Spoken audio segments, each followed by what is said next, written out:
Hello, everybody. It is time for the top 10 at 10 in 10. I am Nikita Brown, the nurse practitioner who teaches and trains you on ways to get and stay healthy. And we're going to jump right into our conversation for tonight. It is Wednesday. So number one is our welcome as you come into the broadcast. Make sure you say hello and introduce yourself because I love to acknowledge you as you come into the broadcast. And if you're watching this on replay, make sure you put hashtag replay so that I can acknowledge you as well. So it is Wednesday. Happy Wellness Wednesday to everybody. Hope you did something to keep you well today. That's number two. Number three is get ready for Choose You. So we're going to talk about our topic for tonight, which is safe driving, which is talking about what are people doing while they drive, talking about do you think hands-free technology really is safer? But before we do that, get ready for Choose You. It is our Choose You movement. So we talked about how that is starting for the month of June. It's going to continue for the rest of this year. So we are turning the curve in June, making sure you get refocused, that you get re-jump started on your goals that you may have met or started in January, and now it's mid-year and it's time to get recharged. So we also recognize that lots of you have benefits. You have things that you don't even acknowledge as it relates to your health care. So we want to make sure that you stay in the know as it relates to issues as it relates to your health care. So we're going to start this Choose You movement. Don't forget, we want you to choose you as it relates to your health. We're going to kickstart this off on June 30th. So if you want more information on that, go to bit.ly/Get Your Life Helpmate, because we want to make sure that you bring somebody with you to this class. So number four, we are looking for ambassadors. So to start this whole Choose You movement, we are still on the hunt for ambassadors. So if you are that person, if you have decided that, hey, I really like what they stand for and who they are, they being Zing Life Services, we want you to align with us and be an ambassador to help us spread the word about ways to get and stay healthy. So our mission is to improve the quality of life within the community through health-related services, through self-esteem development, and through things that improve inequalities and health disparities. So we want to make sure that we get you included on that. And there's one of our ambassadors right now as we speak. Hello, Candace. Thank you for tuning in. So make sure if you're watching this that you are also sharing the broadcast out, because we want to make sure that everybody takes a part in getting this information out to the masses. Now, we asked today on our broadcast, what do people do when they drive? So if you didn't get a chance to reply to that post from today, let me ask you now before we go any further. Number five, what do people do while they drive? And yes, I've missed you too, Candace. Crazy busy here as well, but glad we can reconnect tonight. And tune on over to the ambassador page because I put some information in there as well. So tell me what people do while they drive, because I asked this on the page earlier today, got some comments, but if you didn't have an opportunity to give your response, what do people do while they drive? I pull alongside so many people and see so much activity going on in the driver's seat. It's almost as if they are really not driving at all. So we know that driving is a focused activity. We know that when you get behind that wheel, it's one of the things that should have your undivided attention. But what are you seeing people do on the road? Or it may actually be you. What is it that people are doing while they are driving? So Candace is saying they are on their phone. Absolutely. So people are on their phone. There are other things going on. Eating, I'm guilty for that.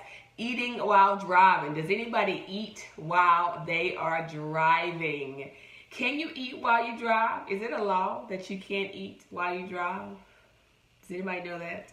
I don't know that it is. I do it. But we're talking about how people are doing so many other things while they drive. Now, the reason why we're talking about this number 6 is because it is National Safety Month. June is National Safety Month. And so we're talking about safe driving and distractions today. So there are so many things that people do while they drive. It is so much that's going on. There are kids in the background. There are people in the passenger seat. There are a lot of things that are going on while people are driving.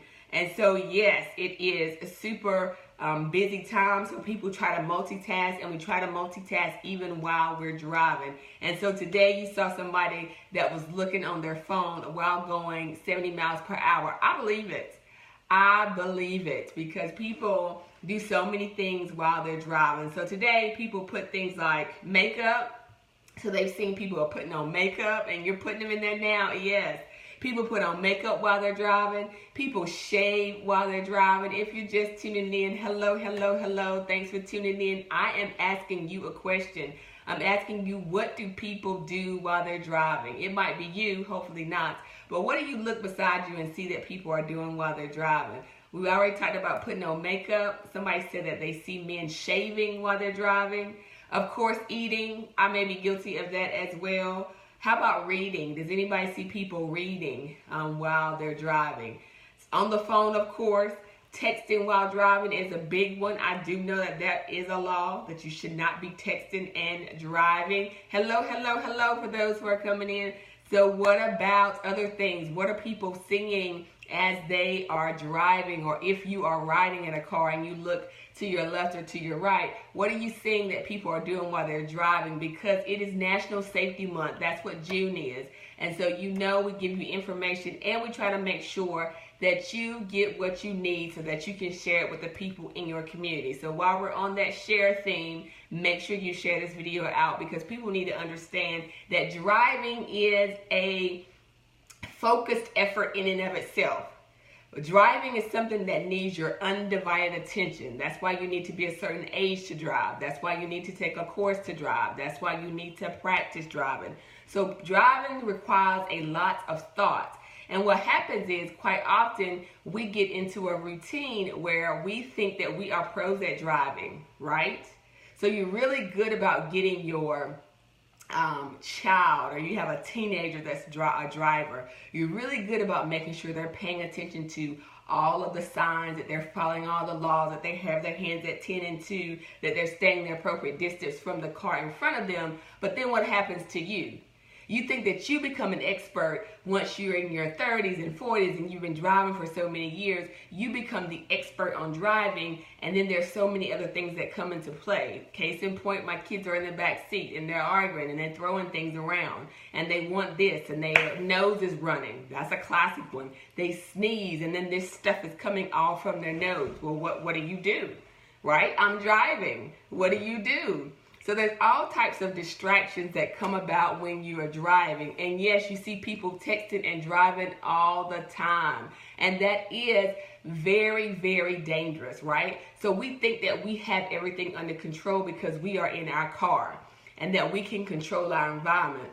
But the thing you should consider is that you don't know what the other car is doing. You don't know what the people in the other cars are thinking, and nobody thinks alike, right? And so what you'll find is that people are trying to merge into the same lane, that as you look down to your phone to put a quick text, somebody's merged into the lane that you thought you were going into. It only takes a second, right? It only takes a quick second. Pass the tissue, Candace. I tried that. I try it, right? And then I think about, like, when I get out, it's going to be stuff like all over the back seat, and I cannot stand my windows to be, oh, yeah. So I'm that person that's trying to reach and wipe from the driver's seat and reach the kids, y'all know how you do. I know you do it too. They're hungry, they want their drink, you're trying to reach to the back and get them something, or they're finished with their food and here, mommy, I'm done, and they're trying to push it to you, and you're like, why can't you just hold it till we get to where you're going? So what are you doing? You're reaching in the back seat and you're trying to get all this stuff from you. Meanwhile, you should be focused on the road. Yeah. Guilty. You should be focused on the road, because driving is a huge distraction. It is a huge distraction. What is the top distraction with our drivers nowadays? You all have already called it out, but that's number 7. The huge distraction that you'll find with drivers nowadays is what? You know what it is. It is those cell phones. So your phones are the things that are huge distractions. There are some, like, you can put your phone on Do Not Disturb, or you can put your phone on something to give a message. I have called that to some time, and the message I get says that they are unable to speak at this time, that they will return your call once they get to a safe place. Does anybody put those messages on? What happens when your phone rings and then it's falling in the seat beside you, in the crack, like in that space between your seat and the console, and it falls in between because it may be vibrating, and you try to reach down to get your phone, and then it actually falls into the floor, and you reach and you try to get your phone from in front of you, all because it's ringing, and you're doing what? You should be driving. You should have your hands on the wheel, but instead you are reaching for your phone. So your phone is a huge distraction. No matter the age, we are all guilty because somebody's calling, somebody's texting, there's an email, there is something that's coming through on the phone, and you need to know what it is, and you need to know what it is right now. So yes, Candace, I hope that I get to that stage. I'm sure I will as they grow up. Well, they can pass stuff to me, but in the meantime, I'm trying to get stuff from them as they're passing it, and there's two of them in the back seat. So if I don't get in between them, they're gonna be at each other. Y'all know how it is. So yes, let's talk about that. I'm glad you said that about hands-free technology and syncing.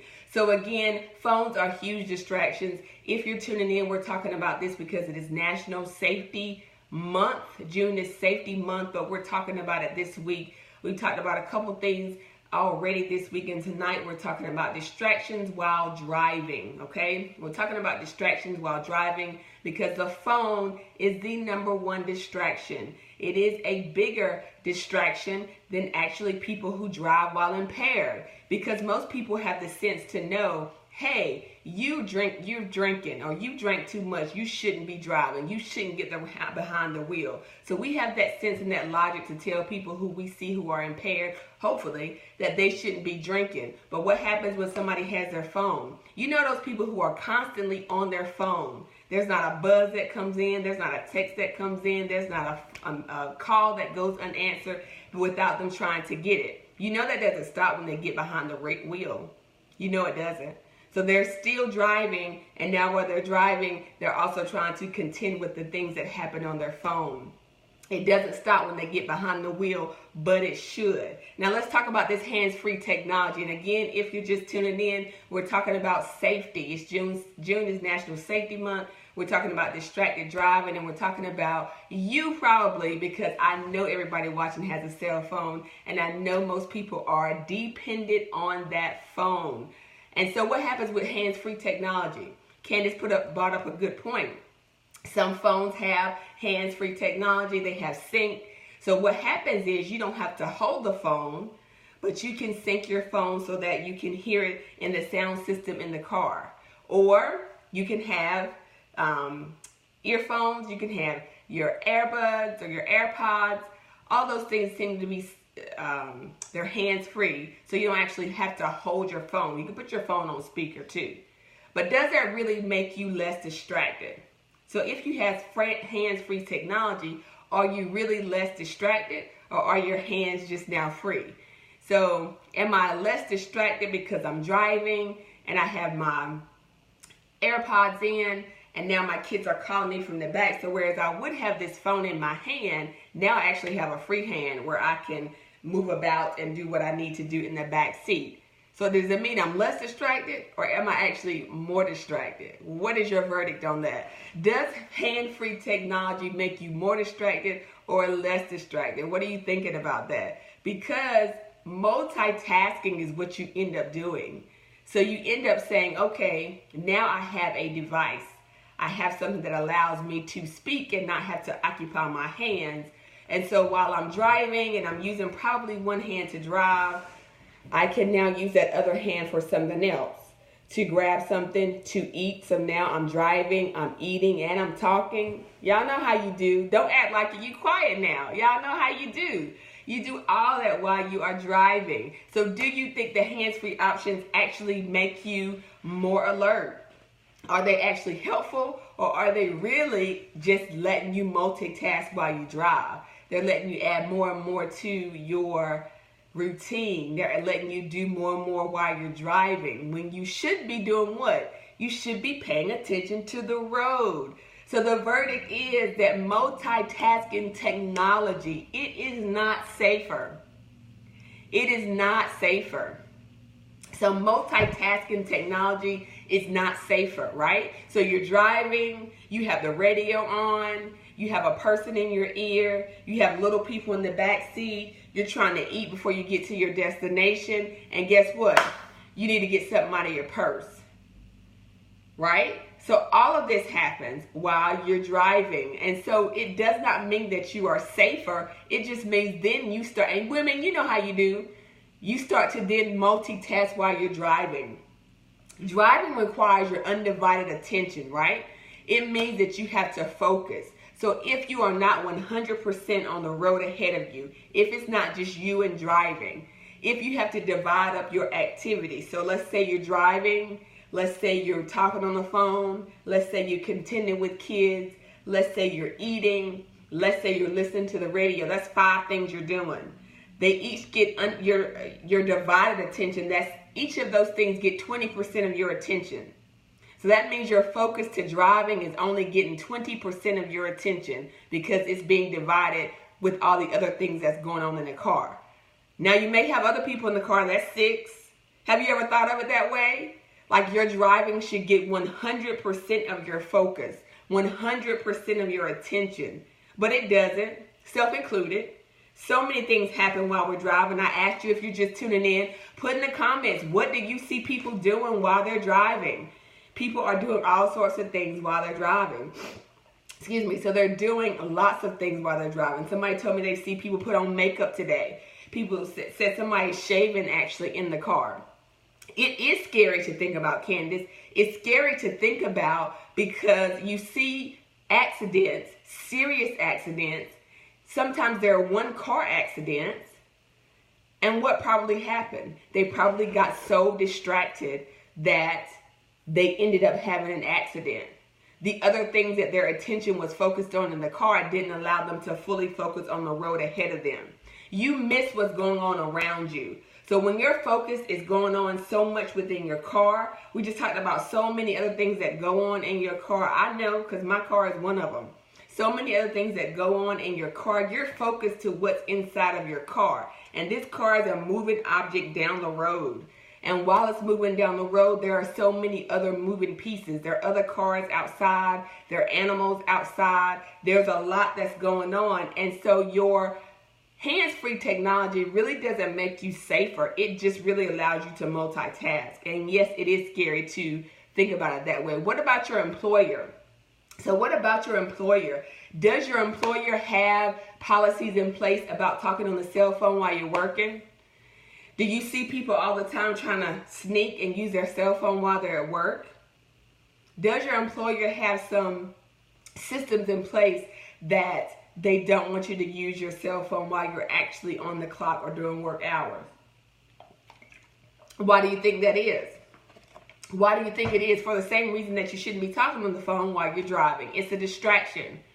If you're supposed to be focused 100% on your work, your task at work, and then your phone rings, guess what? You're 50% on your task at work and you're 50% on your phone.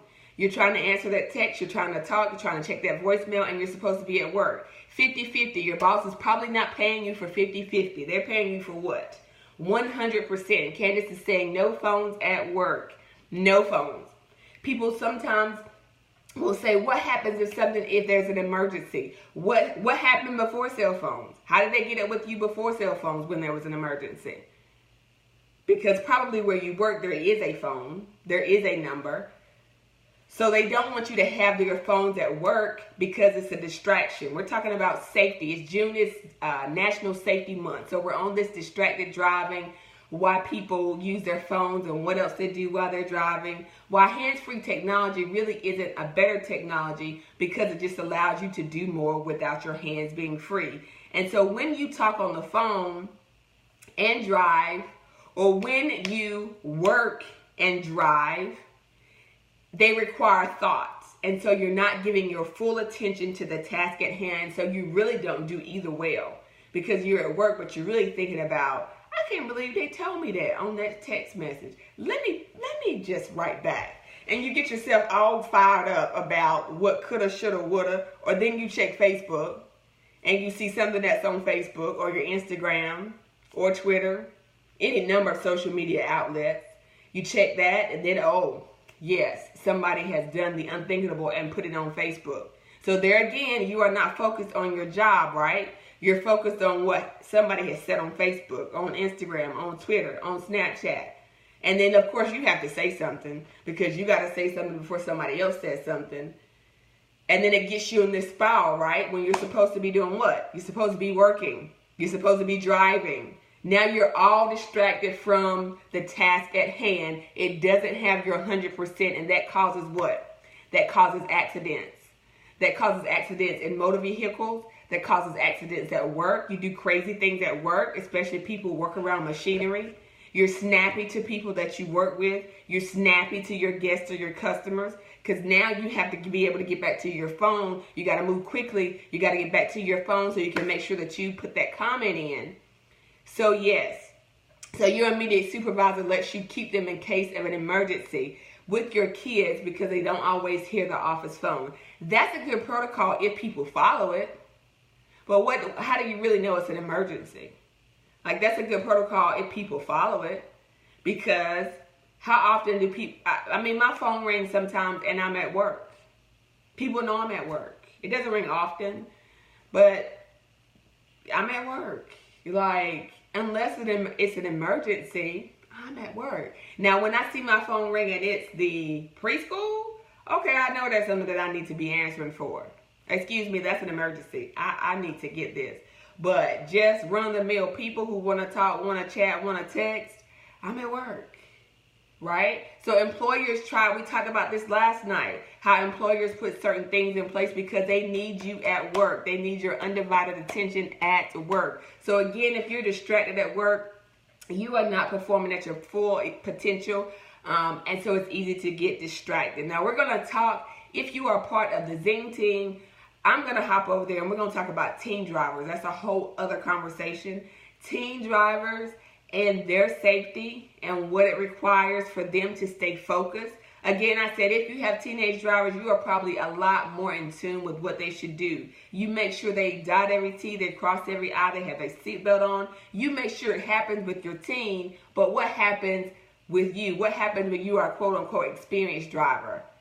What happens when you get a few years under your belt of driving? Do you think you are then the expert and you forget all the simple rules? So yes, you can't speak for other people, but people definitely abuse it. And you don't even have to say it. I know it's an abuse. Because when you allow people an inch, they take a mile, right? If you allow them to have their phone for emergencies, then everything becomes an emergency, because what's an emergency for you might not be an emergency for me. But if I can have my phone for an emergency, it just might be an emergency that somebody wasn't able to get the pair of shoes that they wanted because they just sold their last size. Like, for somebody, that's an emergency, right? For somebody, it's an emergency that there are tickets going on sale for their favorite show, and they need to make sure that you don't want to go because the tickets are going fast. That's an emergency for some people. So what constitutes an emergency is very loose, right? It's a loose-based assumption that your emergency is my emergency, and it's really not. So that's kind of a way to cover it. So some employers say, no, it's absolutely, if there's an emergency, they need to call the office, they need to call the desk. You have designated times by which you can check your phone at work. You might have every 15 minutes within a 2-hour block. But some places just say absolutely no because they recognize a distraction, especially people who work in construction, people who work in plants, people who do a lot of physical labor. It is a distraction to have that phone. Little Webster's driving. Oh my goodness. And so yes, you find yourself being hypocritical. It makes you look at the things that you no longer do. It brings those things back to your remembrance. So when I orient, right? When I orient a new provider, it really makes me think about the things that I have now created a shortcut for. Because I'm supposed to be teaching them in the correct way. I know it. But when I teach them in the way that is right. But you'll find yourself over time, you make shortcuts, and you do it for driving too. You do it for driving too. I mean, you cruise on past your stop sign. Nobody's around. Who's really looking to see if I've stopped at this stop sign fully? You want to turn right on red. you know, who's really around. There's a car coming, but I got enough time to make it out before this car comes. You want to do all kinds of things that you probably would die if you're 16 or your teenager drive and did that. You want to, you know, ride with your arm on the side, and you know how you do lean back, but you want your teenager to drive at 10 and 2. So if the same standard applies for them, why doesn't it apply to you? So we start getting more and more comfortable with the fact that we are an experienced driver, and does experience really mean that you're safe? Does your experience with driving really mean that you're safe, or does it just mean that you've decided that you can multitask and that you really can expect certain things on the road? So again, driving is the #1 cause of death for teenagers. I want to put that out there before I hop on over to the Zing Team group. Driving is the #1 cause of death for teenagers. Vehicle crashes. So I don't want to scare you, Candace, because I know you said that little Webster is driving, but just keep in mind, not only for him, but for all of you who have teenagers or people on the road who are relatively new at driving, it is the #1 cause of death for teenagers. Vehicles. Not necessarily if they're driving, but because they are in the car with people, their peers who are also driving, right? So when I started driving, my daddy told me, you can drive, but you can't have anybody else in the car with you. Really? Really? And I drove one of the biggest cars on the face of the earth, and I could not ride anybody with me. And you know, some of y'all know where I'm from, because you from where I'm from, and you know everybody knows everybody. And so if there was somebody in the car with me before I got home, they knew that I was right. Oh, who was that in the car with her? Right? So I had a car that was seat, probably, no kidding, 8 people. It was a huge car. I had to park it in 2 parking spaces. You know why? Because my dad was like, this is a safe car. If somebody hits you, they're going to tear up their car before they tear up your car. Point taken, but who wants to drive to high school with a car that takes up 2 parking spaces? I did it. I could not ride anybody else in the car with me, could not understand it at the time, but now I realize it. It's because when you allow your teenagers to have other people in the car with you or with them, even if it's you, they do so many other things. They're listening to music. They're talking about what happened in school that day. They're reminiscing. They're laughing. They're getting text messages and talking on the phone even though they shouldn't be. And so they are what? Somebody put in the comment, they are distracted. And because they are distracted, #1 cause of death for teenagers are vehicle accidents. #1 cause. #1 cause. And little Webster wants a small car because he doesn't want anybody riding with him. You know what? I had no problem saying, y'all can't ride with me. I had no problems. I would do what I needed to do. I would get out of, everybody else is going to their lockers after school. I would be the fastest thing out the door getting to that parking lot, because I ain't want nobody asking me, can I get a ride with you? You can't ride with me. No, ma'am, no, sir. Can't ride with me. So I could not ride anybody in the car with me. I could not understand at the time. And that's one of those things where you just have to grow and experience and know that your parents had knowledge far more than what you ever had at the time. Because what I didn't know is, even though I didn't have to, even though there was other things that I could have drove, I got the biggest car in the yard. I got the bluest car in the yard. I got the car where 8 people could have fit in it, but I couldn't ride anybody. I got the car with the seat belts that were strapped down to the car. I got the car with the metal fenders on either side. For what? For safety, right? For safety. And so a scooter, you got a scooter to ride to work. Yeah, because you don't need a license with a scooter, right? So a scooter, you know, it has a whole nother level of safety in and of itself. But it starts to give them some sense of independence. It does start to give them some sense of safety. And I'm super excited that he actually has a job too. Talk about getting independence and talk about growing up. a job, driving. This is going way too fast. So, yes. So think about that when you think about your own kids. Think about their safety. Think about your own safety. Think about the same rules that you put in place for your kids. Would it be the same standard by which you apply to yourself? Think about when you are the passenger in the car with somebody else. When I ride with my mama, if I reach over to change something, you know what happens? You know what she does? Yeah, you don't do that. You don't do that. If I'm in the driver's seat, you know how people do when they're in the driver's seat with you. They want to change your radio station. They want to adjust the heat and the air. They want to put their windows down. Yeah, that don't happen when you're in the car with my mama. She locked the windows. You don't touch the radio. You don't change the temperature because she is comfortable as the driver. And she lets it be known, if you can't abide by those rules, you don't sit in the front seat because she is not what? She is not going to be distracted. Again, that thing I never could understand. Like, why can't I turn on the radio? Why can't I change the station? Why can't I turn it up a little bit? That is my jam. She is like, no ma'am. If you can't keep your hands to yourself and sit in the front seat, you can get in the back seat. Because what she won't do is be distracted while she's driving. I call her right now. You think she answered the phone while she's driving?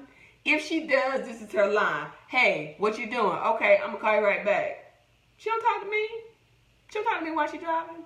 No, ma'am. No, ma'am. No distracted driving there. And she does have hands-free technology. But no, ma'am, she is not distracted. So, yes, the driver is in charge. She lets that be known. The driver is in charge. So, make sure you apply these rules. Again, if you're just coming into the broadcast, we're talking about June is National Safety Month. And so we're talking about safety this week. Tonight, we talked about distracted driving, how hands-free technology really doesn't make you any safer. It just allows you to multitask. How if you have teenagers or young people driving, you need to apply those rules that you give to them to your own driving because you are actually becoming very caveat in your own driving and very loose, and you are taking some shortcuts when you should be going on the straight and narrow. So if you're in the Zing team, hop on over to that group. If you want to be a part of the Zing team, if you're not, you should be, because we are going to have some conversations.